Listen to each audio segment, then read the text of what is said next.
Hello everyone, very good morning to all of you. आज के दिन की शुरुआत करेंगे 25 फरवरी 2022 के इंपॉर्टेंट करंट अफेयर के साथ। पूरा वीडियो ध्यान से देखिएगा, हर एक क्वेश्चन आपके लिए इंपॉर्टेंट है। पीडीएफ का लिंक और टेलीग्राम दोनों का लिंक वीडियो के डिस्क्रिप्शन बॉक्स में दिया हुआ है, तो आप दोनों को अवेल कर सकते हो डिस्क्रिप्शन से। तो चलिए शुरुआत करते हैं आज के वीडियो की। और पहला क्वेश्चन है आज का कि अभी हाल ही में थम्सअप के नए ब्रांड एम्बेसडर के रूप में किसको अपॉइंट किया गया है। तो थम्सअप के ब्रांड एम्बेसडर शाहरुख खान अभी हाल ही में बनाए गए हैं। और आपको याद होगा इससे पहले सलमान खान को ब्रांड एम्बेसडर बनाया गया था थम्सअप का। बाय द वे आपको बता दूं, थम्सअप इस टाइम पे कोका कोला का एक प्रोडक्ट है। 1993 में 1993 में कोका कोला ने इसको एक्वायर कर लिया था। उससे पहले ये पार्ले बिस्लेरी लिमिटेड का प्रोडक्ट हुआ करता था। इस टाइम पर कोका कोला के ब्रांड एम्बेसडर हैं सौरव गांगुली। अगला क्वेश्चन है, अभी हाल ही में सेंट्रल एक्साइज डे कौन से दिन मनाया गया है, जिसको हिंदी में बोलते हैं केंद्रीय उत्पाद शुल्क दिवस। तो ये दिवस हर साल मनाया जाता है 24 फरवरी को। कल के दिन हम लोगों ने इसको मनाया। और ये दिवस जो मनाया जाता है बेसिकली सीबीईसी जो है, central board of excise and customs, उसको एक तरीके से ऑनर सर्विसेज के लिए ट्रिब्यूट देने के लिए दिवस मनाया जाता है। अगला क्वेश्चन है, प्राइम मिनिस्टर नरेंद्र मोदी के द्वारा अभी हाल ही में किसान ड्रोन यात्रा लॉन्च करी गई। मैंने आपको 3 दिन पहले क्वेश्चन भी कराया था कि किसने अभी हाल ही में 100 किसान ड्रोन यात्रा लॉन्च करी है। मतलब इस यात्रा के दौरान एक साथ देश भर से 100 किसान ड्रोन्स लॉन्च किए गए थे। तो पीएम नरेंद्र मोदी के द्वारा इसको लॉन्च किया गया था। लेकिन अब क्वेश्चन ये है कि कौन सी जगह से इसको लॉन्च किया गया। तो इस ड्रोन यात्रा को गुरुग्राम के पास मानेसर से लॉन्च किया गया, हरियाणा में। अब वहां पर मैंने आपको 3 दिन पहले भी बताया था, आपको एक बार फिर से याद दिला देता हूं। पूरे भारत भर में अलग अलग 100 लोकेशन से ये 100 किसान ड्रोन लॉन्च किए गए हैं। और इसको लॉन्च करके पूरे भारत भर के किसानों को ये समझाने की कोशिश करी गई है सरकार की तरफ से कि आप आने वाले टाइम में ड्रोन्स का यूज करिए। इन ड्रोन्स का यूज किया जाएगा पेस्टिसाइड्स का स्प्रे करने के लिए, मतलब कीटनाशकों का खेतों में छिड़काव करने के लिए आप इसका यूज कर सकते हो। साथ में फल हो, सब्जी हो, इन सभी को एक जगह से दूसरी जगह ले जाने के लिए भी आप इसका यूज कर सकते हो। तो ड्रोन के यूज से पहली चीज, तो सबसे बड़ी चीज, किसानों का टाइम बचेगा, बहुत सारा टाइम। मतलब जो काम जितना कीटनाशक छिड़काव मान लीजिए आप 2 घंटे में कर पा रहे हो, वो ये मात्र 10 मिनट में कर देगा। कोई चीज एक जगह से दूसरी जगह ले जाने में अगर आपको 10 मिनट का टाइम लग रहा है, तो ये मात्र 1 मिनट से भी कम टाइम पे कर देगा। तो पहली चीज तो टाइम बच रहा है, दूसरी चीज लेबर बच रही है आपकी, और तीसरी चीज आपकी कॉस्ट बच रही है। आपको अपने खेत में कीटनाशकों का छिड़काव करने के लिए हो सकता है मैन पावर की जरूरत पड़े, इसके बाद आपको किसी मैन पावर की जरूरत नहीं पड़ेगी। ठीक है, तो आने वाले टाइम में ड्रोन्स का यूज फार्मिंग में जरूर किया जाएगा। पूरे भारत में इसको 16 राज्यों से प्रधानमंत्री नरेंद्र मोदी ने लॉन्च किया है और 100 ड्रोन्स लॉन्च किए गए हैं। ये जो ड्रोन्स बनाकर लॉन्च किए गए हैं, इसको गरुण एरोस्पेस प्राइवेट लिमिटेड के द्वारा बनाया गया है। और गरुण एरोस्पेस का हेडक्वार्टर है चेन्नई। अगला क्वेश्चन है, with which country Indian air force will participate in the multinational exercise जिसका नाम है कोबरा वॉरियर 22। तो भारतीय वायुसेना कोबरा वॉरियर 22 नाम की जो एक्सरसाइज है, इसमें कौन से देश में हिस्सा ले रही है। तो ये एक्सरसाइज इस बार कहां पर हो रही है? ये हो रही है ब्रिटेन में। और ब्रिटेन में कहां पर हो रही है? इस जगह का नाम है वेडिंगटन। क्या बोलते हैं इसको? वेडिंगटन। अब देखिए, इस एक्सरसाइज के बारे में आपको बता देता हूं। ऐसा पहली बार हो रहा है जब भारतीय वायुसेना कोबरा वॉरियर एक्सरसाइज में हिस्सा ले रही है। भारतीय वायुसेना की तरफ से इसमें 5 एलसीए एयरक्राफ्ट हिस्सा ले रहे हैं, मतलब लाइट कॉम्बैट एयरक्राफ्ट तेजस हिस्सा ले रहे हैं। तो टोटल 5 तेजस एयरक्राफ्ट भारत से रवाना हो चुके हैं ब्रिटेन के लिए। और ये एक्सरसाइज चालू होगी कब से? 6 मार्च से चालू होगी और 27 मार्च तक चलेगी। भारत के अलावा दूसरे देश जैसे कि बुल्गारिया हो गया, सऊदी अरेबिया हो गया, स्वीडन हो गया, ब्रिटेन हो गया, ये सभी कंट्रीज इसमें हिस्सा लेते हैं। बट भारत पहली बार हिस्सा ले रहा है। ब्रिटेन में इस टाइम पे बोरिस जॉनसन की सरकार है। कैपिटल है यहाँ की लंदन। जर्मनी की कैपिटल है बर्लिन, कनाडा की कैपिटल ओटावा और फ्रांस की कैपिटल पेरिस। ध्यान रखिएगा, इस साल की शुरुआत में ही जर्मनी के नए चांसलर बने हैं ओलाफ स्कूल्स। क्या नाम है? Olaf schools. अगला क्वेश्चन है, अभी हाल ही में इंडिया रेटिंग एजेंसी के द्वारा 2022 के लिए भारत का जीडीपी ग्रोथ कितना प्रिडिक्ट किया गया है। तो इन्होंने भारत का जीडीपी ग्रोथ 8.6% प्रिडिक्ट किया है। इंडिया रेटिंग के द्वारा अभी 6 महीने पहले भी प्रिडिक्शन दिया गया था 2022 के लिए, तब इन्होंने 9.2% का प्रिडिक्शन दिया था। लेकिन मार्केट को देखते हुए, क्योंकि मार्केट में स्लो डाउन आया है कुछ वजहों से, इस वजह से अब इन्होंने इसको घटाकर 8.6 का प्रिडिक्शन दिया हुआ है। इंडिया रेटिंग को ही India rating and research company के नाम से जाना जाता है। ये भारत की फाइनेंस रेटिंग एजेंसी है और बेसिकली ये भारत में कार्य करती है, but on the behalf of Fitch group. और फिच ग्रुप कहाँ का है, क्या आप मुझे कमेंट बॉक्स में लिखकर बता सकते हो? अगला क्वेश्चन है, अभी हाल ही में सबसे कम उम्र के एटीपी 500 चैंपियनशिप को जीतने वाले खिलाड़ी कौन बन गए हैं? तो एटीपी 500 चैंपियनशिप को जीतने वाले सबसे कम उम्र के खिलाड़ी है जो आपको पिक्चर में दिख रहे हैं, ये है कार्लोस एल्कराज। कौन है? कार्लोस एल्कराज। और ये कहाँ के खिलाड़ी हैं? स्पेनिश खिलाड़ी हैं, स्पेन के। मात्र 18 वर्ष की उम्र में इन्होंने अभी हाल ही में एटीपी 500 चैंपियनशिप में डीगो सेवार्ड्समैन को हराया है। किसको? डीगो सेवार्ड्समैन। और ये वार्ड्समैन कहाँ के खिलाड़ी हैं? ये अर्जेंटीनी खिलाड़ी हैं। तो अल्टीमेटली आपको ध्यान रखना है, स्पेनिश खिलाड़ी कार्लोस एल्कराज ने अर्जेंटीनी खिलाड़ी डीगो सेवार्ड्समैन को अभी हाल ही में हराया है। और इस बार का एटीपी 500 चैंपियनशिप कहाँ हुआ? ये हुआ है ब्राज़ील में। ब्राज़ील के अंदर रियो डी जेनेरियो में हुआ। कहाँ पर? Rio de Janeiro. अगला क्वेश्चन है, ये जो आपको पिक्चर में दिख रहे हैं, इनका नाम है मेकापति गौतम रेड्डी। अभी हाल ही में इनका निधन हो गया। ये कौन से राज्य के IT, commerce and industries minister थे? तो मेकापति गौतम रेड्डी, जिनका अभी हाल ही में 50 वर्ष की उम्र में मात्र निधन हो गया, ये आंध्र प्रदेश के IT, commerce and industries minister थे। इनको कोविड हुआ था और कोविड से अच्छी खासी रिकवरी भी हो रही थी, लेकिन एक दिन ये जिम के लिए अभी हाल ही में तैयार हो रहे थे और जिम जाने से पहले तैयार होते टाइम ही अचानक से इनको हार्ट अटैक आया और उसी के दौरान इनकी मृत्यु हो गई। 50 वर्ष की उम्र में हैदराबाद में इनका निधन हो गया। आंध्र प्रदेश में YS जगन रेड्डी की सरकार है। आसाम में इस टाइम पे हिमांता बिस्व शर्मा की सरकार है। कर्नाटक में बिसाव राज बोमई की सरकार है। और कोलकाता तो एक शहर ही है, स्टेट है नहीं। बाय द वे, पश्चिम बंगाल में ममता बनर्जी की सरकार है। अगला क्वेश्चन है, KPAC ललिता, जिनका अभी हाल ही में निधन हो गया। तो जो आपको पिक्चर में दिख रही हैं, ये बेसिकली एक अभिनेत्री थी, इन्हीं का अभी हाल ही में निधन हो गया। कहने का मतलब ये है कि ये कौन से फिल्म इंडस्ट्री से बिलोंग करती थी? तो ये मलयालम फिल्म इंडस्ट्री से बिलोंग करती थी KPAC ललिता। इनका अभी हाल ही में 74 वर्ष की उम्र में निधन हुआ है। पूरे करियर में इन्होंने 550 से ज़्यादा फिल्मों में कार्य किया हुआ है और इनको नेशनल अवार्ड भी 2 बार मिल चुका है। 1999 में एक मूवी एमराम के लिए इनको नेशनल अवार्ड दिया गया और साल 2000 में इनको संत राम के लिए अवार्ड दिया गया। ठीक है, सांथम मूवी के लिए अवार्ड दिया गया। KPAC ललिता का भी हाल ही में निधन हो गया। अगला क्वेश्चन है, with which company Kerala setup mission has partnered for startup to foster global link? कहने का मतलब यह है कि केरल के स्टार्टअप मिशन ने अभी हाल ही में कौन सी कंपनी के साथ startup to foster global links के लिए एक पैक्ट साइन किया है? तो केरला स्टार्टअप मिशन ने हाल ही में गूगल के साथ पैक्ट साइन किया है।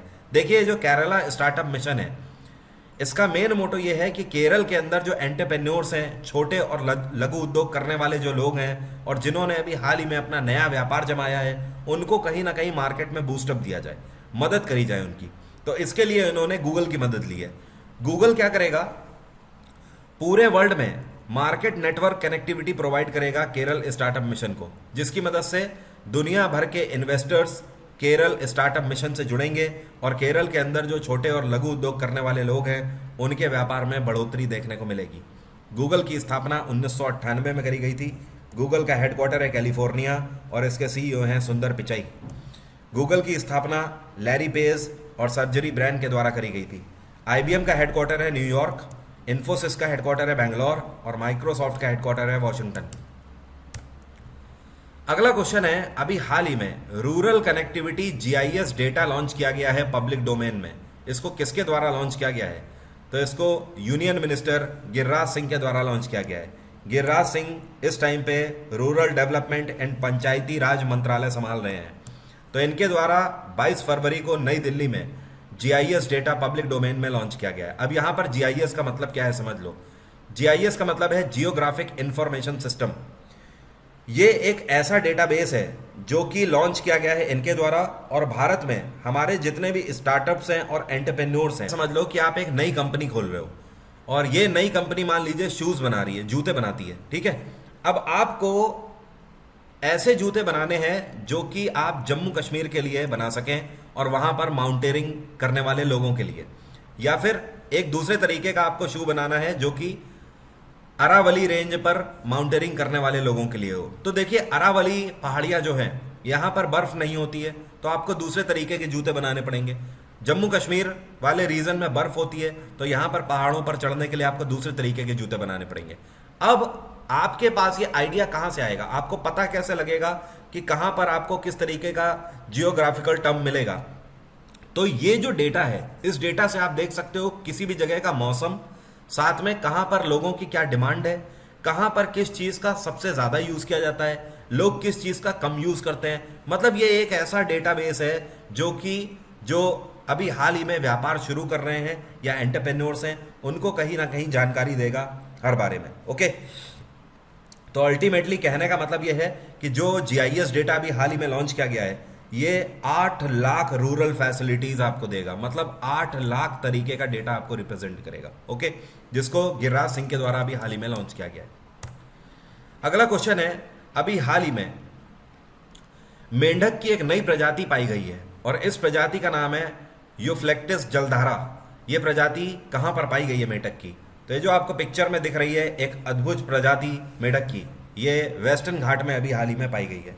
और वेस्टर्न घाट आपको पता है ना, जैसे ये भारत का मैप है, तो यहाँ पर ये जो आपका पश्चिमी वाला हिस्सा है ऊपर से नीचे तक ये जो फैला हुआ है, ऊपर अगर गोवा से चालू कर दें, नीचे कर्नाटक से होता हुआ केरल तक कनेक्ट करता है, ये पूरा आपका वेस्टर्न घाट है।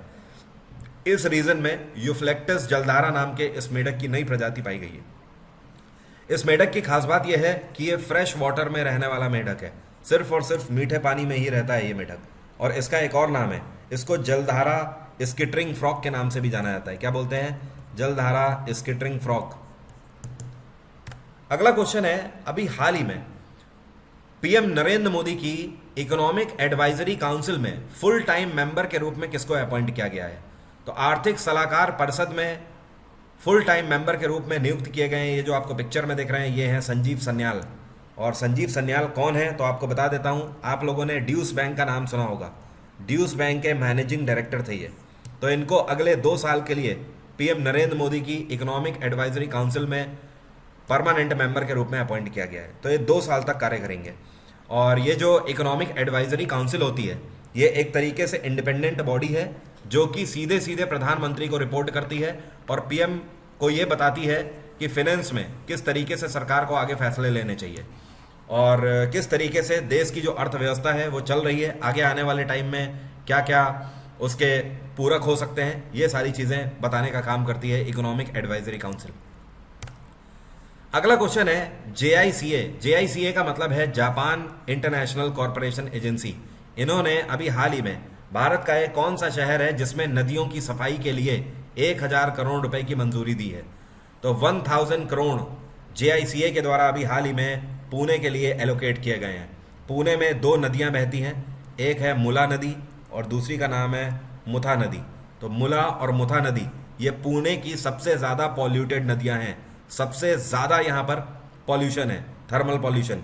तो इन दोनों नदियों की साफ सफाई के लिए 1000 करोड़ की धनराशि अभी हाल ही में पुणे को आवंटित करी है JICA ने। इस 1000 करोड़ की मदद से 55 किलोमीटर की ट्रंक लाइन को बिल्कुल साफ किया जाएगा। इसके अलावा 11 नए ट्रीटमेंट प्लांट बनाए जाएंगे जो कि सीवेज ट्रीटमेंट प्लांट होंगे। इसके बाद सीवर नेटवर्क 113 किलोमीटर का साफ किया जाएगा और इसके अलावा 24 नए टॉयलेट भी बनाए जाएंगे। तो ये सारा कुछ करने के लिए 1000 CR की धनराशि आवंटित करी गई है। अगला क्वेश्चन है, national status has been given to upper Bhadra project of which state? ये कौन से राज्य का ऊपरी भद्र परियोजना है जिसको राष्ट्रीय दर्जा अभी हाल ही में दिया गया है? तो ये जो अपर भद्र प्रोजेक्ट है ये है आपका कर्नाटक में। तो कर्नाटक के अंदर बसवराज बोम्मई की सरकार ने इसको राष्ट्रीय दर्जा दिया है। अब समझिए यहाँ पर राष्ट्रीय दर्जा देने का मतलब क्या हुआ। जब किसी भी प्रोजेक्ट को हम राष्ट्रीय दर्जा दे देती है राज्य सरकार, तो इसका मतलब ये होता है उस प्रोजेक्ट में केंद्र सरकार की भी भागीदारी हो जाती है, और दूसरी चीज केंद्र सरकार उसको फंड भी करती है। ठीक है, तो जैसे मान लीजिए कि अभी तक अपर भद्र प्रोजेक्ट से जितनी भी बिजली का उत्पादन किया जा रहा था उसमें सिर्फ और सिर्फ राज्य सरकार की ही भागीदारी होती थी और राज्य सरकार ही इसमें पैसा लगाती थी। लेकिन राज्य सरकार ने जब इसको राष्ट्रीय दर्जा दे दिया है तो अब केंद्र सरकार इसमें फंडिंग भी करेगी, लेकिन हाँ, जो बिजली का उत्पादन होगा उसको भी केंद्र सरकार यूज कर सकती है। ठीक है, उसी पैरामीटर पे। तो फिलहाल जो ये नेशनल दर्जा इसको दिया गया है, इसके तहत केंद्र सरकार पहले फेज में 12,500 करोड़ की फंडिंग इस प्रोजेक्ट को करेगी। ठीक है, और ऐसा पहली बार हुआ है कि कर्नाटक के अंदर किसी प्रोजेक्ट को नेशनल स्टेटस दिया गया है। तो ये बहुत इंपॉर्टेंट क्वेश्चन है, ध्यान रखिएगा। और कर्नाटक में इस टाइम पे गवर्नर कौन है? थावर चंद गहलोत। केरल में पिनाराई विजयन की सरकार है, तमिलनाडु में एम.के. स्टालिन की सरकार है और तेलंगाना में चंद्रशेखर राव की सरकार है। और आप सभी ध्यान रखिए, अब सिर्फ 2 दिन बचे हुए हैं। आज 25 तारीख है, परसों के दिन 27 फरवरी को आपके लिए बहुत बड़ा दिन है। अनअकैडमी आज तक की सबसे बड़ी स्कॉलरशिप टेस्ट लेकर आपके लिए आया है। इस दिन संडे के दिन सुबह 10 बजे बैंक का एग्जाम आपका होगा, दोपहर में 2 बजे एसएससी का टेस्ट आप दे सकते हो, शाम को 5 बजे आप रेलवे का टेस्ट दे सकते हो। एसएससी और रेलवे वाले टेस्ट तो आपको ज़रूर देने हैं। इसका लिंक वीडियो के डिस्क्रिप्शन बॉक्स में दिया हुआ है मैंने, उस पर क्लिक करिए, खुद को एनरोल कर लीजिए। सभी के लिए ये फ्री ऑफ कॉस्ट है। अगर आपकी जैसी रैंक आएगी उस रैंक के हिसाब से आपको ये सारी चीज़ें मिल सकती हैं। आपको गिफ्ट वाउचर्स भी मिल सकते हैं, लैपटॉप भी मिल सकता है, फ़ोन, ईयरपॉड्स भी मिल सकते हैं और स्कॉलरशिप भी मिल सकती है। तो आप अच्छे से इस पेपर को दीजिए और इनमें से कुछ ना कुछ ज़रूर अवेल करिए। साथ में जो स्टैटिक जी के MCQs की मैं सीरीज़ चला रहा हूँ, आज दोपहर में 3 बजे जो क्लास होगी उसका लिंक भी वीडियो के डिस्क्रिप्शन में दिया हुआ है, क्लिक करिएगा। अनलॉक कोड है वरुण 777, इसी से आपकी क्लास खुलेगी। और हाँ, एक चीज़ ध्यान रखिएगा, ये जो स्कॉलरशिप टेस्ट होगा संडे को, ये भी आपका वरुण 777 कोड से ही खुलेगा। तो इस कोड को अपने पास नोट कर लीजिए, वरुण 777 कोड। जैसे ही आप ये डालेंगे आपका टेस्ट खुल जाएगा। अगला क्वेश्चन है, recently how many parachute battalion got presidential colours और निशान अवार्ड। कहने का मतलब यह है, हमारे देश की कितनी पैराशूट बटालियन है जिनको अभी हाल ही में निशान पुरस्कार से सम्मानित किया गया है। निशान पुरस्कार को प्रेसिडेंशियल कलर्स के नाम से भी जाना जाता है। तो भारत की टोटल 4 पैराशूट बटालियन है जिनको अभी हाल ही में सम्मानित किया गया है। अब ये 4 कौन कौन सी बटालियन है, तो ध्यान रखिएगा, ये चारों पैरा बटालियन है और इसमें से 2 स्पेशल फोर्सेस की बटालियन है। तो पहली तो है 11 पैरा, दूसरी है इसमें 21 पैरा। ये दोनों स्पेशल फोर्सेस की बटालियन है। और इसके अलावा 23 पैरा को भी सम्मानित किया गया है और 29 पैरा को भी सम्मानित किया गया है। तो चारों पैरा रेजिमेंट को ही सम्मानित किया गया है निशान अवार्ड से। निशान अवार्ड उस बटालियन को दिया जाता है जो कि कहीं ना कहीं बैटल में सबसे बेहतर टैक्टिक्स का यूज़ करते हैं और सबसे जल्दी दुश्मन को न्यूट्रलाइज कर देते हैं। तो उत्कृष्ट कार्य करने के लिए बैटलफील्ड में इन चारों पैरा रेजिमेंट को सम्मानित किया गया है निशान अवार्ड से। यह पुरस्कार चारों बटालियन को Indian army chief Manoj Mukund Naravane के द्वारा दिया गया है on the behalf of president of India. और अनअकैडमी पर किसी भी कोर्स को सब्सक्राइब करने के लिए वरुण 777 कोड का आप यूज़ कर सकते हो। इस कोड की मदद से बेस्ट ऑफर्स और साथ में एक्स्ट्रा 10% का डिस्काउंट आपको अनअकैडमी पर मिल जाएगा। आज की बात यहीं तक रहेगी। Bye bye, take care, have a nice day. आपका दिन मंगलमय हो। कल सुबह 4 बजे फिर से यहीं पर मुलाकात होगी।